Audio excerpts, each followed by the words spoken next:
எதுலேருந்து பார்த்தேன்னா சேட்லேருந்து எடுத்தேன். அப்போ தான் பார்த்தேன். அப்போ என்னோட லீடர் நேம் வந்து ரம்யா மேம், ஷீலா மேம். அவங்களுக்கு இந்த இடத்துல நான் பெரிய தேங்க் பண்ணிக்கிறேன். அவங்களால தான் இப்போ நான் வந்து சொந்த காலில் நிற்கிற மாதிரி இருக்குது. மேரேஜுக்கு அப்புறம், ஆஃப்டர் மேரேஜுக்கு அப்புறம் நம்ம கையில் எதுவுமே இல்லை. மாமா, அத்தை, ஹஸ்பண்ட் அவங்கள நம்ம கை எதிர்பார்க்குற மாதிரியே இருந்தது.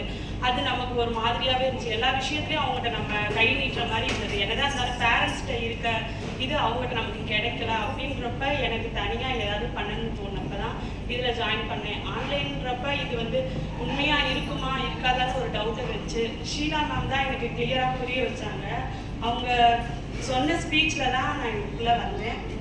கோர்ஸ் நல்லா போச்சு. என்ன டவுட் இருந்தாலும் எந்த டைம் கேட்டாலும் கிளியராக புரிய வச்சாங்க. நிறையா கற்றுக்கிட்ட மாதிரி. சில பேர் கேட்டாங்க, ஆன்லைனில் நீ வந்து கற்றுக்கிட்டு என்ன நீ தெரிஞ்சுக்க முடியும், டேரெக்டாக போய் பார்க்கலாம்ல அப்படின்னு சொன்னாங்க. ஆனால் ஆன்லைனில் டேரெக்டாக